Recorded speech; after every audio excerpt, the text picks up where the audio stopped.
Today I'm going to be working on some upcycling projects for my cats using old magazines, empty cardboard boxes, and empty paper tubes.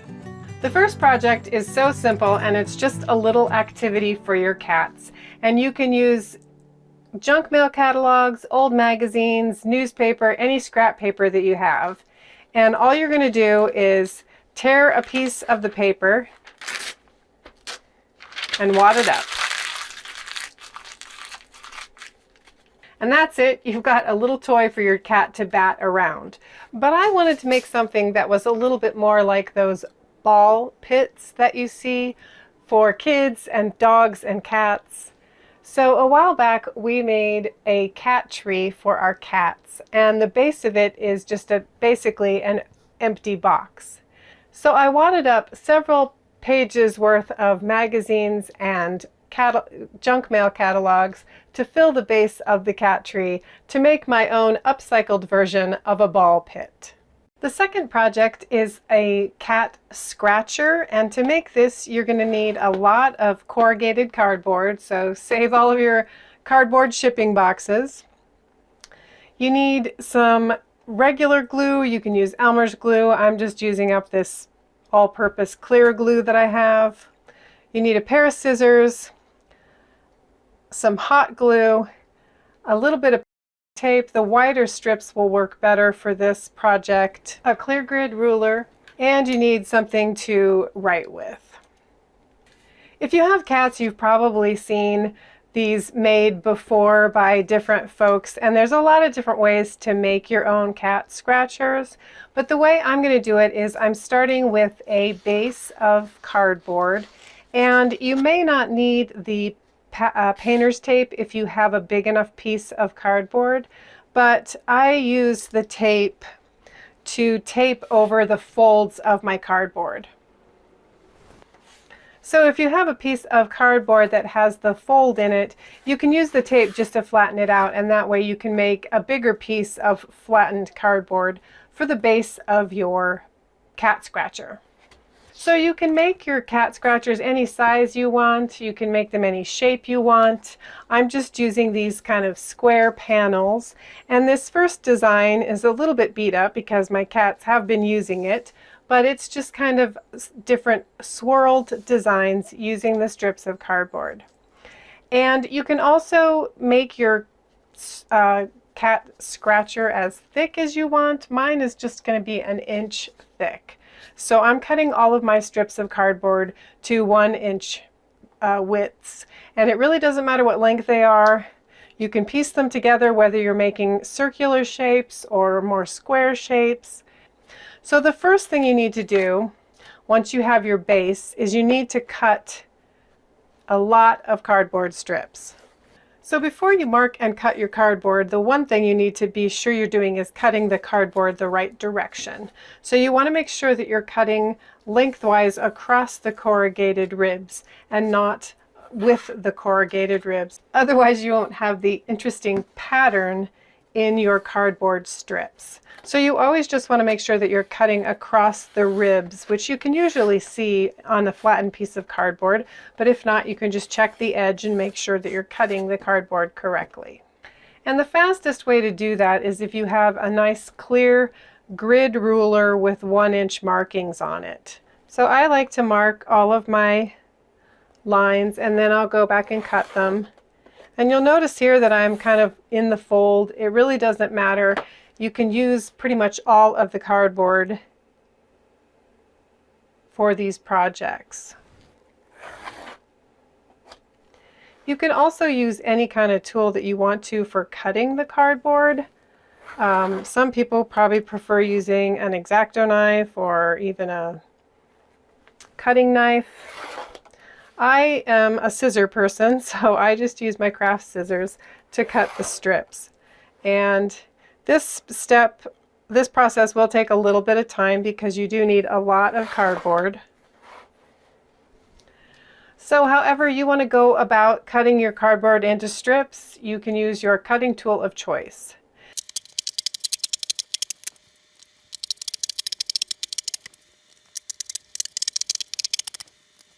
So I've got my glue gun heating up, and the first thing I want to do is make a little edge around my square shape here. So I've selected pieces that are long enough to go along the edge, and I'm just going to glue them on with my hot glue gun. As I was gluing with my hot glue gun, I was reminded that they make these little silicone fingertips to protect your fingers when you're working with hot glue, and I really need to get myself some, because I can't seem to work with my glue gun without burning my fingertips. So I can't recommend these silicone fingertips firsthand yet, but if you're worried about burning your fingers with your hot glue gun, you might want to try some. I'm definitely putting them on my list. If you have any printed parts on your strips, for this piece you want to make sure that those go toward the inside. And for any of the pieces that you're trimming off, even if they're very short, you can save them because you may be able to use them in other parts of your project. So when you've got your edges on, you should just have a little framed out shape, whatever your base shape is. And you can certainly do curved and round shapes also. If you want to, you can go ahead and shore up the inside with a little bit more hot glue. I don't think I need to on this one. So this is where the fun part starts. Now, you certainly could just lay your pieces in vertically and just piece them and make a very traditional straight pattern like you've seen in the stores. But I encourage you to try a little bit more creativity. So there are a couple of different ways that you can build your cat scratch pads. And one of them is just by building the shape in the box itself. So this is just kind of a geometric pattern that I'm working on. And I'm just going to add some hot glue and sort of frame out my next shape.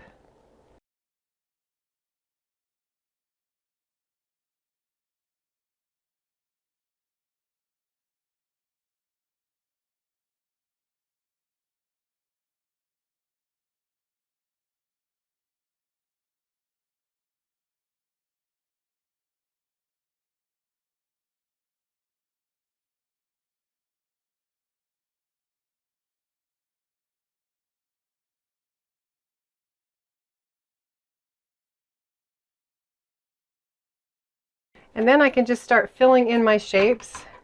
And I don't really worry too much about having the length be perfect. You do want your pieces to fit fairly snugly. And again, I have a little box for all of my little scraps. So I just sort of mark with my thumb where the cut needs to be. And I usually cut 4 or 5 pieces. And then just with the combination of my craft glue and my hot glue, I'm going to stick the pieces to each other and also to the bottom of the cardboard.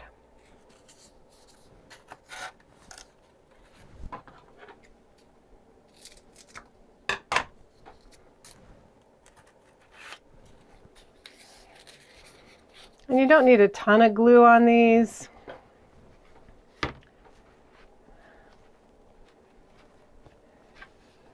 But you do want to make sure that, all of your pieces are going to stay in the scratcher as your cats are clawing at them.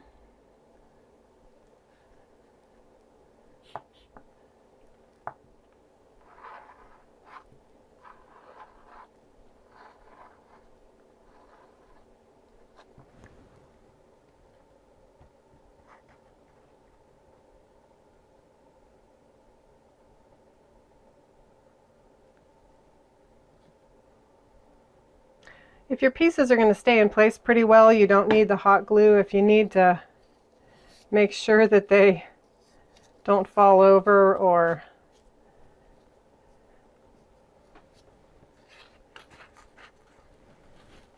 if they're kind of placed precariously, you might need to add a little hot glue just to hold them securely. But you'll see here as I get towards the corner that I can switch to using some of my really small pieces.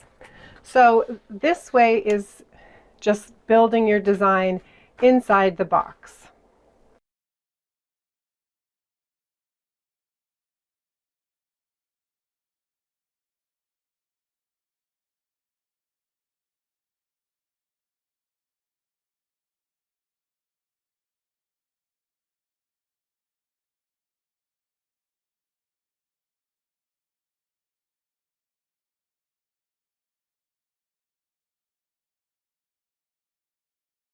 But you can also make shapes and then add them to the box and then fill in around the shapes.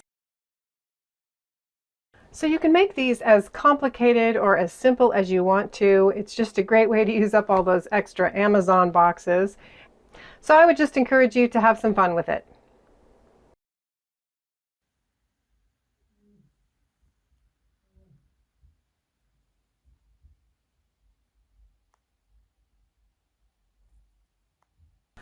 So I have a couple of tips for you if you are going to coil your pieces.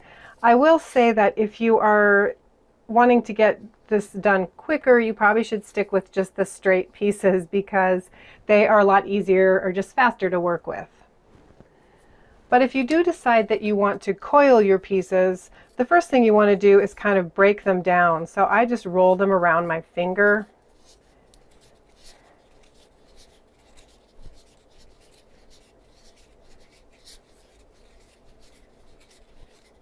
And if you're trying to make a really tight or start a circle coil, the easiest way I've found to do that is to use a pair of pliers. And I'm just using my round-tipped jewelry pliers here. And I'm going to grab the tip, or I'm going to grab the end of the cardboard and just kind of twist it around my pliers. And that's just the easiest way that I've found to really hold on to the fabric and get a nice tight coil in the cardboard. You're also going to find that some of your cardboards are just a lot stiffer and more difficult to work with. Some of them are softer. They look a little bit different, but I try to use all of the different pieces. So that's just a tip on how to coil your pieces if you decide to use curved and rounded pieces. For the final project, I'm going to be using some empty toilet paper tubes and some paint stir sticks to make a little activity treat wall for my cats. So this is very simple. I have 15 paper tubes here, but you could use as many as you want. And I'm just going to use my hot glue gun to glue them together to make sort of a rectangular shape. Again, you can make any shape you want to. I've seen people kind of make circular shapes. If you have a lot more tubes, you can certainly make a bigger wall. Mine's just going to be a short little wall that's 3 high and 5 across.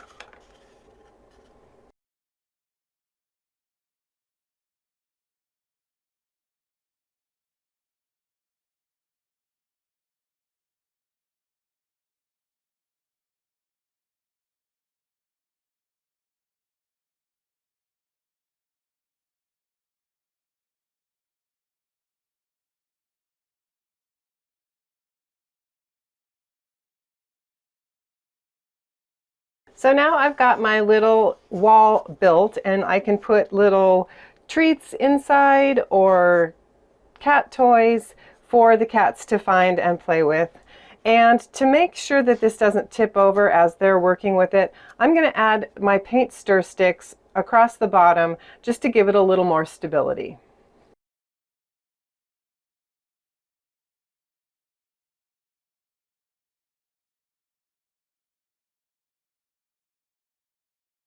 Thanks so much for watching. If you haven't already, I'd love to have you join my YouTube community by clicking that subscribe button. And if you'd like to check out more Upcycling for Cats projects, click one of the links below and I'll see you in the next video. What